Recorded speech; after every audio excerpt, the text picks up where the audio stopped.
ich habe hier die Version 3 in meinen Händen. Die letzte Kinderkrankheit beseitigt. So sieht das gute Stück aus. Real Steel Facts mit auf den Weg zu geben, um zu verstehen, warum hier die MP7 überhaupt entstanden ist. Hab mal 20 Schuss gemacht, hier richtig gegenhämmern. Da passiert wirklich gar nichts. Und drückt ihn einfach über die Mündungsbremse drauf. Die Markings Heckler & Koch MP7A1. So, und dann habt ihr alles soweit zerlegt. Ja, dann schauen wir uns mal das innere Gehäuse an. Ja, kommen wir zu meinem persönlichen Fazit und der Kaufempfehlung. Kurz, kompakt, der VFC MP7 GBB zu schießen macht mega, mega Spaß.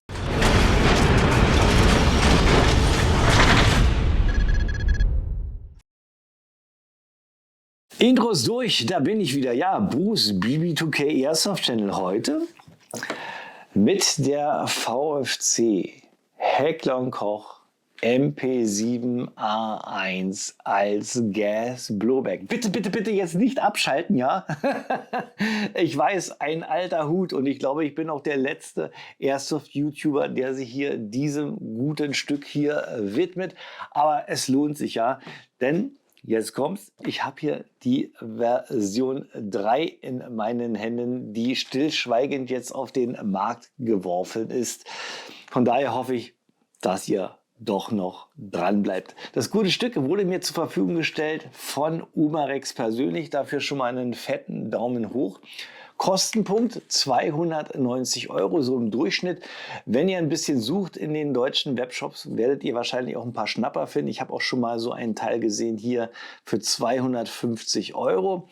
Aber, und jetzt kommt es, wenn ihr wirklich die V3 nachher haben wollt, achtet darauf, dass ihr auch den neuesten Badge erhaltet. Das erkennt man hier an der Seriennummer. Wenn da 26 draufsteht als Produktionsdatum, dann habt ihr definitiv auch die neue Version in den Händen.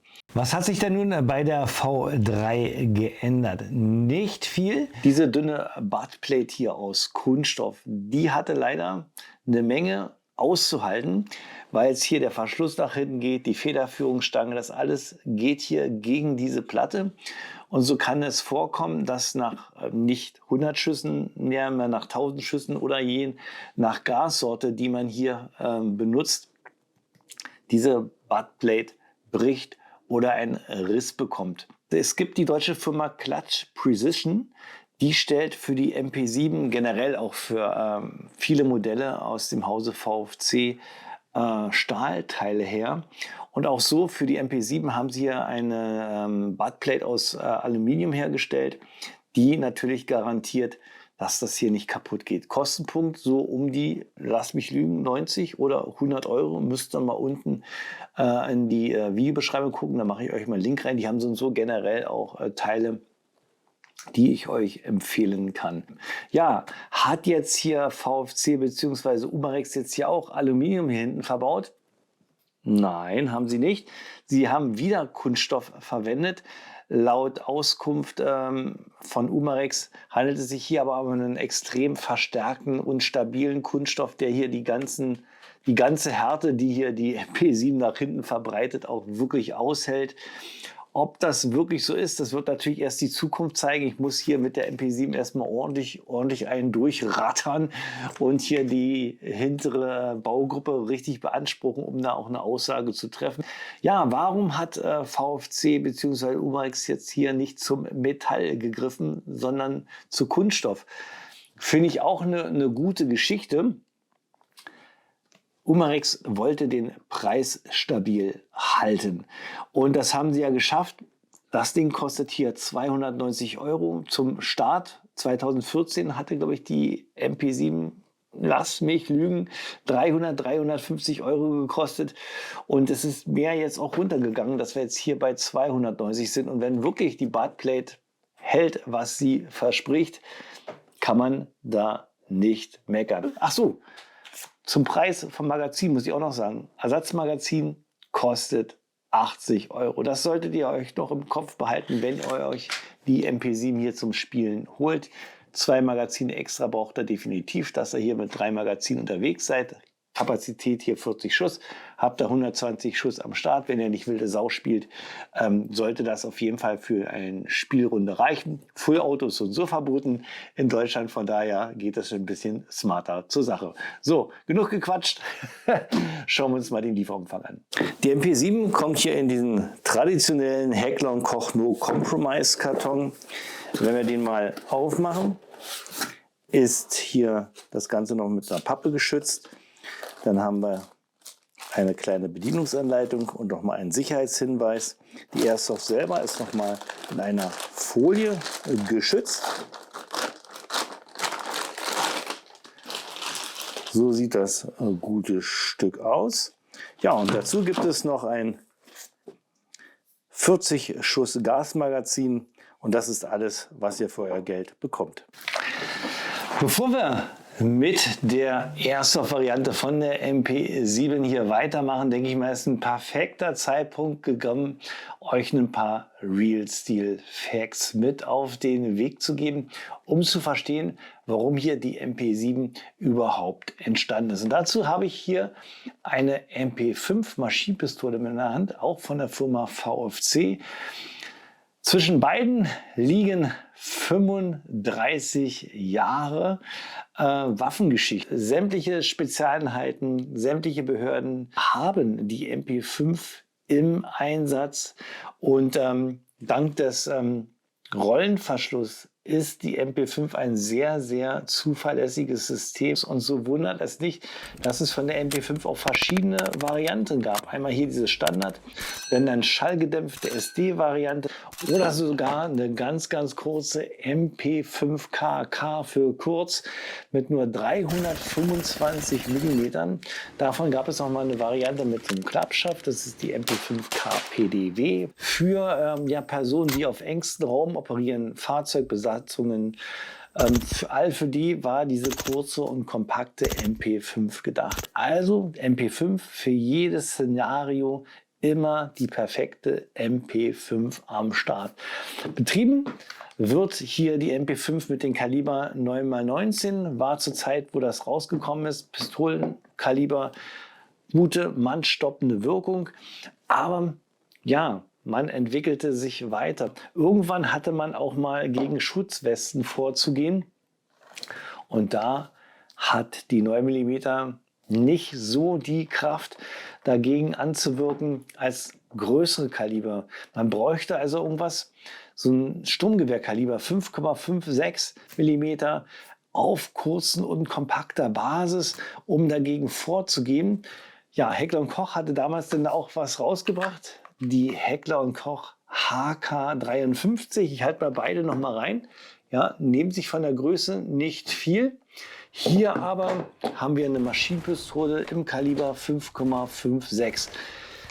Klein, kompakt, erfüllt den Zweck, gegen Schutzwesten vorzugehen. Aber wenn man sich das anguckt, ist das doch ein richtig großes, dickes, fettes Eisenschwein.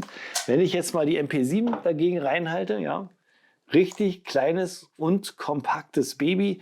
Und genau das war, was die Aufgabe war von Heckler & Koch, eine neue Art von Maschinenpistole zu konzipieren, die zwei Welten miteinander vereint.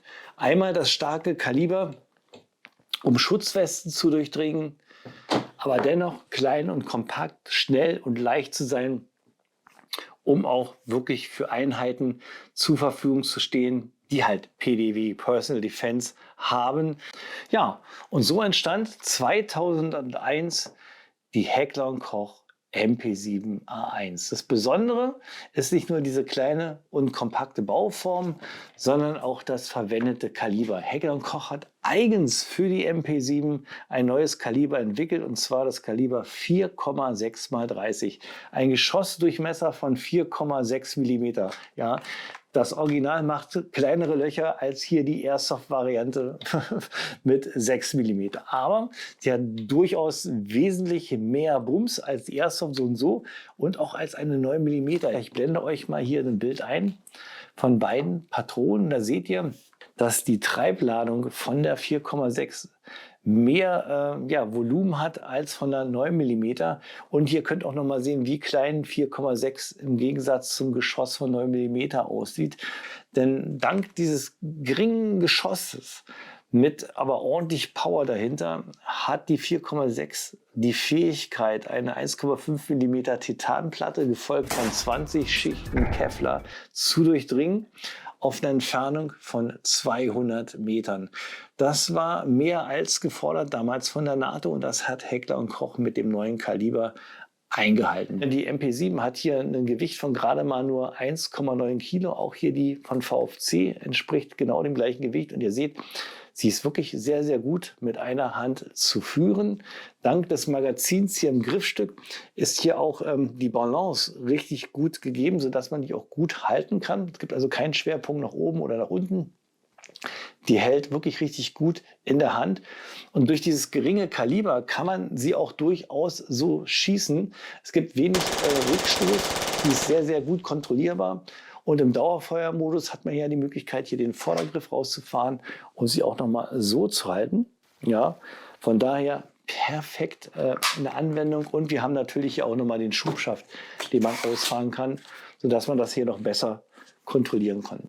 Von daher haben wir hier mit der MP7 ein richtig modernes System an der Hand, was für Zivilbevölkerung nicht zu erwerben ist. Das ist hier eine reine behördliche militärische Waffe. Und wie gesagt, auch das Kaliber nur für diese MP7. Es gibt keine andere Waffe, die mit 4,6 mm läuft.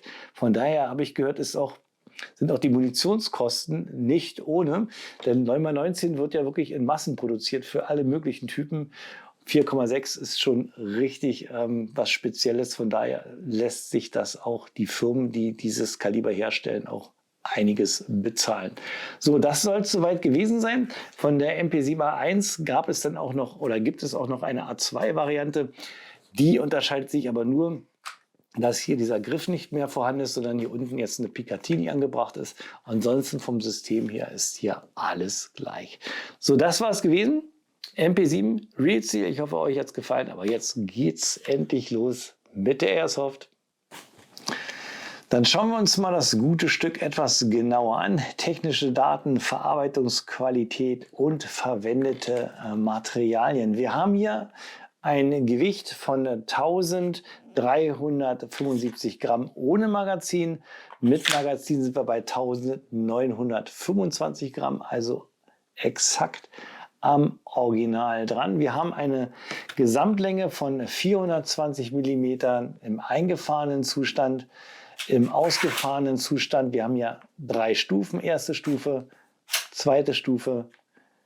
Und die dritte Stufe haben wir dann 640 mm Länge zur Verfügung. Wir können auch das Ganze hier komplett entfernen, ja, falls ihr darauf verzichten wollt. Lauflänge haben wir hier 182 mm, Kaliber 6 mm, System Gas Blowback mit einer angegebenen Energie von 1,3 Joule. Das habe ich für euch kurz mal im Chrono gemessen. Habe mal 20 Schuss gemacht und ihr seht, wir halten die Werte so einigermaßen ein. Wir starten jetzt bei 1,4 und dann geht das so langsam runter. Also von daher passt das. Kommen wir zum Kick and Feel. Und das ist eins der Pro-Punkte, die ich nachher auf jeden Fall hinterlasse. Das macht ordentlich Spaß, das Teil. Wenn man zum ersten Mal mit der VFC hier schießt, kriegt man vielleicht einen Schreck, vielleicht sogar auf jeden Fall, denn die VFC MP7 ist richtig laut und hat auch einen ordentlichen Schmackes. Ich zeige euch das mal, das kriegt man natürlich im Video nie so richtig mit, wie als wenn man das richtig geschossen hat. Ich mache mal hier den Schaft eine Position raus, einmal durchladen. Ich habe hier keine BBs drin. Ich mache jetzt hier nur Dry Fire, aber ich hoffe, ihr könnt euch das mal reinziehen.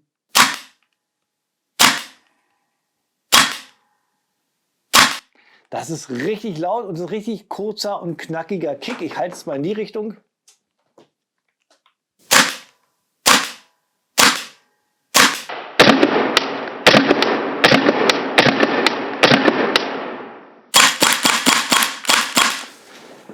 mega, mega Spaß. Also hier bekommt der Begriff Gas Blowback wirklich seine Bedeutung. Mit der VFC MP7 GBB zu schießen macht mega, mega Spaß.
Gar nicht mal so schlecht. Und jetzt mache ich den Rest einfach mal schnell raus.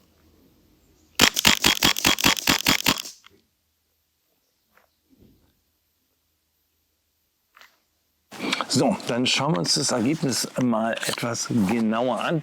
Ich habe ja, mit deutlich einem größeren Streukreis gerechnet, wegen dem kurzen Lauf hier, aber dennoch bin ich positiv überrascht, was die VFC MP7 hier geleistet hat auf die 30 Meter. Ja, alle Bibis sind auf jeden Fall schon mal auf der Zielscheibe angekommen. Und man sieht, ich bin so ein bisschen mehr auf 11 Uhr und nicht zentriert auf die Zielscheibe gegangen. Hätte ich noch ein bisschen nachkorrigiert, denke ich mal, hätte ich fast alle im Schwarzen gehabt.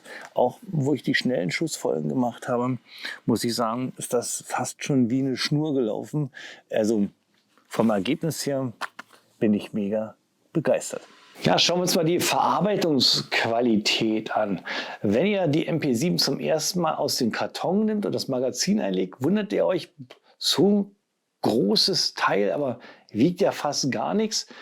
Das entspricht ja auch dem, der Idee des realen Vorbilds mit 1,9 Kilo. Ihr habt ja also wirklich was Kleines und Leichtes in der Hand. Und hier, wenn ich mal so wackel, man hört hier nichts, ne? Es ist richtig, richtig stabil gefertigt. Das Magazin sitzt mit minimal Spiel drin, ja. Hört ihr? Ganz, ganz minimal, sitzt aber schön ordentlich drin. Dann hier der Schaft hinten sitzt auch fest, wenn ich den einmal ausfahre. Ja, ja, das Minimalspiel. Ihr könnt hier richtig gegenhämmern. Da passiert wirklich gar nichts. Hier der Vordergriff zum Ausklappen im eingeklappten Zustand hat ja auch wenig Spiel. Aber hier, wenn ich immer mache, ja, da ist nichts. Ja, das sitzt richtig fest. Zum Ausklappen müsst ihr einfach nur dran ziehen. Rastet auch gut ein. Im eingerasteten Zustand auch ganz kaum Spiel. Fässt sich auch richtig gut an. Ja. Und hier, wenn ihr einklappen wollt, müsst ihr hier den Hebel nach unten drücken. Der hat auch eine richtig stramme Feder. Rastet richtig gut ein. Also hier gibt es echt nichts zu meckern. Und wenn ihr euch den Kunststoff mal anschaut, ja, ich hoffe, man kann das hier im Video sehen, haben wir hier auch eine schöne passgenaue Verarbeitung. Gussnähte sind natürlich vorhanden, aber die sind richtig schön plan. Auch hier, wenn ich das hier mal aufklappe, ja, da kann man nicht meckern. Verwendete Materialien, natürlich wie beim realen Vorbild, haben wir hier außen sehr, sehr, sehr viel Polymer am Start. Stahlteile finden wir hier sehr wenige. Eigentlich nur hier an der Mündungsbremse, am Outer Barrel. Und ja, sonst haben wir hier nur Aluminium. Einmal hier die Verschraubung, wenn ihr euch hier noch eine Rehe ranmachen müsst. Dann haben wir hier, der Verschluss ist auch aus Aluminium. Wenn ich hier mal den Hebel ausfahre, ja, Schaftgestänge ist Aluminium. Hier der Verriegelung ist aus Aluminium. Ansonsten hier Feuerwahlhebel, Bolt Catch, Abzug ist alles aus Kunststoff gefertigt. Da Umarex Heckler und Koch Lizenzen hat, kommt natürlich hier auch die MP7 mit allen Heckler und Koch Markings an Bord. Wie das Ganze genau aussieht, das schauen wir uns jetzt einmal kurz an. Fangen wir auf der linken Seite an. Da haben wir hier einmal die Bezeichnung Heckler & Koch GmbH. Am Feuerwahlselektor haben wir die Piktogramme für Sicher, Einzelfeuer und Dauerfeuer, genauso wie beim Original. Dann fahren wir hier runter mal zum Griff. Da haben wir auch schön tief eingeprägt die Markings Heckler & Koch MP7A1. Dann habe ich hier das Magazin mal rausgeholt. Auch hier haben wir die Kennzeichnung 30 und 40 wie beim Original. Und wenn ich mal den Magazinboden nehme, da haben wir hier auch nochmal die Kennzeichnung HK. Was nicht dem Original entspricht, ist hier diese Kennzeichnung unten, License Trademark of Heckler & Koch GmbH. Wenn ich die Airsoft jetzt mal auf den Rücken lege, hier haben wir dieses Silberschildchen. Hier müsste eigentlich und eine Seriennummer, die fehlt hier komplett bei der Airsoft. Dafür haben wir hier, ich drehe mal um, die Pflichtlektüre. Dann haben wir hier nochmal am Abzugsbügel den Hinweis, dass man sich die Anleitung angucken kann. Das ist genauso wie beim Original. Und dann schauen wir uns noch die andere Seite an. Da haben wir hier in dem Fenster die Kaliberangabe 4,6 mal 30 und hier auch nochmal die Piktogramme und hier unten auch nochmal im Griffstück ganz schön tief und fest HK MP7A1. Dann gehen wir mal noch ein bisschen ins Detail rein. Schauen wir uns hier vorne die Mündungsbremse an. Die besteht aus Stahl, hat ein 12 mm Rechtsgewinde. Problem ist bloß, hier könnt ihr nicht viel anschrauben, weil wie gesagt 12 mm, bisschen schwierig, da bräucht ihr auf jeden Fall einen Adapter. Es gibt bei Clutch Precision einen 12 mm zu 14 mm Negativgewindeadapter. Wenn ihr den drauf macht, dann könnt ihr euch allerhand von Tracers und Schalldämpfers ohne Probleme befestigen. Von VFC gibt es auch direkt für die MP7 einen richtig coolen Schalldämpfer. So sieht der Schalldämpfer aus, in Form und Design dem Original entsprechend nachgebaut. Besteht dieser hier jedoch aus Aluminium, hat auch die gleiche Öffnung und auch hier dieses Quick-Detach-System wie beim Original. Kommt hier der Nachbau mit einem zusätzlichen Mündungsbremse aus Stahl daher. Die müsst ihr auf eure MP7 schrauben, damit hier auch der Schalldämpfer passt. Der Original Mündungsdämpfer passt leider nicht zum Schalldämpfer. Ich zeige mal beide rein, dann könnt ihr euch den Unterschied mal reinziehen. Meine Frage ist, nach all den Jahren, den Schalldämpfer gibt es schon seit 2009. Warum VFC bzw. Umarex nicht den Schalldämpfer so umgebaut hat, dass hier der schon direkt auf die Mündungsbremse passt, sondern dass hier immer noch einer separat dabei ist. Vorteil wäre, wenn der weg ist, könnte der Schalldämpfer auch günstiger sein. Ja, machen wir den mal ran. Das geht ganz einfach. Ihr nehmt euch jetzt die Mündungsbremse, schraubt die einfach hier drauf.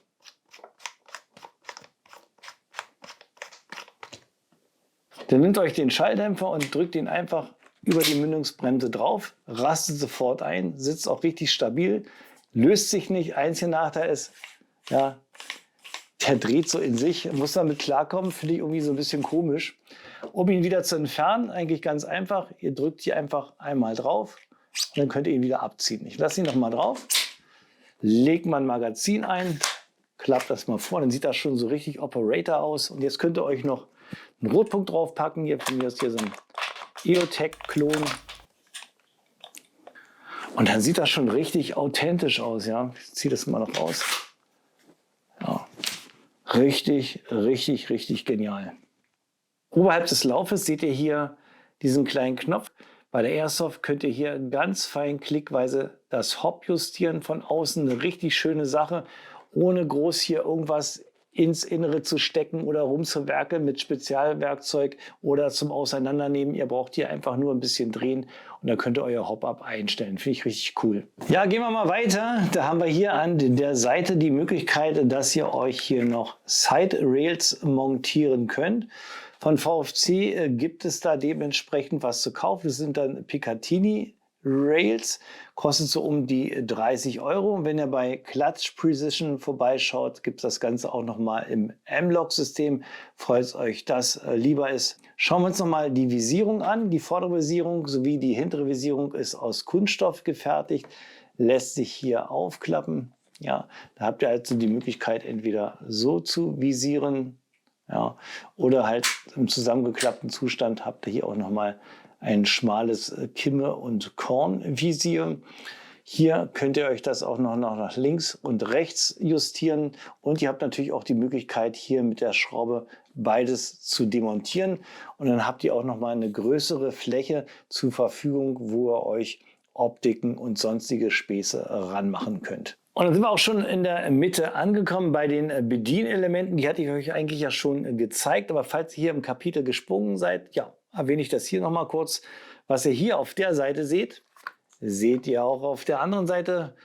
Die MP7 ist komplett beidseitig bedienbar, also für Links- und Rechtshänder alles kein Problem. Hier im vorderen Bereich haben wir den Verschlussfanghebel.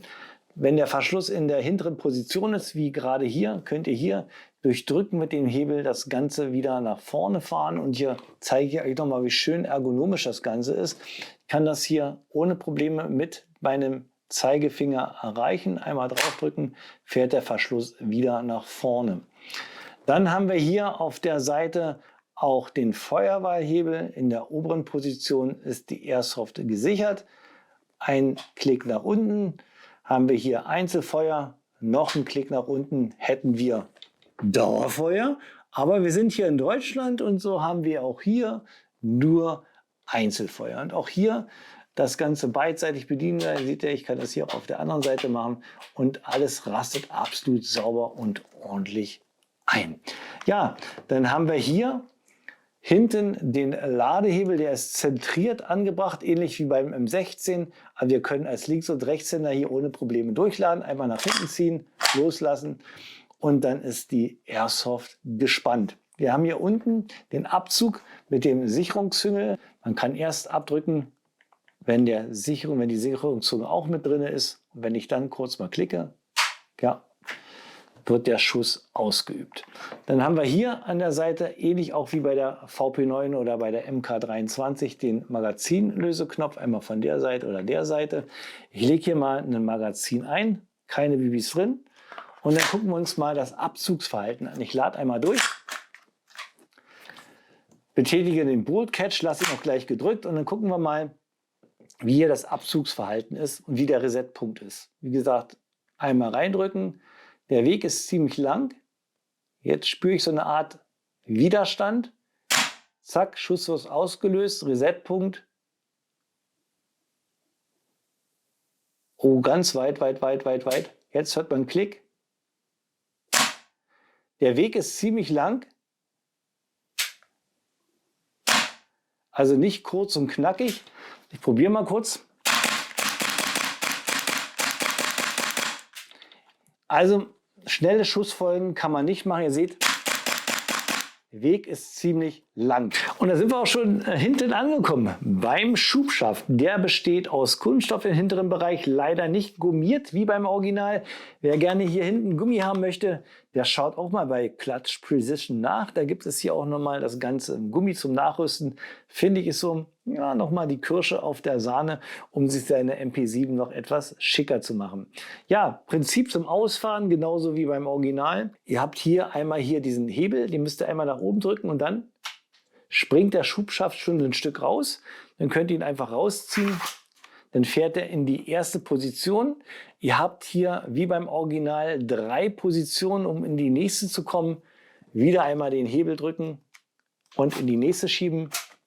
Nochmal drücken, kommt er hier in die dritte. Und wenn er auch in der dritten Position ist, ist er hier auch sehr, sehr stabil. Dreht hier ein bisschen, aber oben und unten ist das wirklich gut. Und dann habt ihr hier was richtig Führiges. Und ich finde es gut, dass das so weit nach außen geht, weil ich bin ein Riesenmensch mit 1,90 Meter. Ich habe absolute Affenarme. Und ich kann hier perfekt jetzt die MP7 in den Anschlag nehmen, ohne zu denken, dass ich hier einen krummen Rücken kriege. Also absolut perfekt.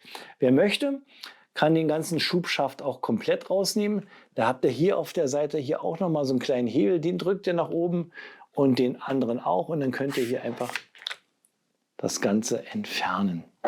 Ja, schauen wir uns nochmal an. Wir haben hier am Schaft nochmal 2 Löcher für die Gewehrriemenaufnahme. Des Weiteren haben wir hier auf der linken Seite hier und da nochmal eine Gewehrriemenaufnahme und auch auf der rechten Seite auch nochmal 2. Ihr habt also insgesamt 6 Möglichkeiten, euren Gewehrriemen hier anzunehmen. Dann machen wir mal eine kleine Demontage hier von der MP7. Zunächst einmal das Magazin rausnehmen, das können wir zur Seite nehmen. Dann drücken wir hier die beiden Pins raus. Und dann könnt ihr die Pins rausnehmen. Die könnt ihr hier auch schön hier reinparken. Das ganze System rausnehmen. Hier die Stange entriegeln. Und dann könnt ihr hier schon den Schubschaft hier von der Buttplate lösen. So. Und hier den Verschluss. So, und zwar fangen wir jetzt an. Wir müssen zunächst erstmal hier den Bolt Catch lösen. So. Jetzt genau. Vorsichtig rausnehmen. Dann habt ihr jetzt hier eine Feder. Die könnt ihr einfach rausnehmen. So. Dann drehe ich das jetzt um. Und dann kann ich auf der anderen Seite den Bolt Catch auch rausnehmen. So sieht das aus. So, als nächstes kommt hier der Feuerwahlhebel. Der hat auch eine 0,9 Madenschraube. Gucken. Ja, so. So, könnt ihr abnehmen. Und dann auch hier wieder durchdrücken. Und dann habt ihr hier schon die Hebel auf der anderen Seite. So, als nächstes nehmen wir hier den Abzug raus. Dazu habt ihr hier an der Stelle hier nochmal so einen Spannpin. Den müsst ihr durchdrücken.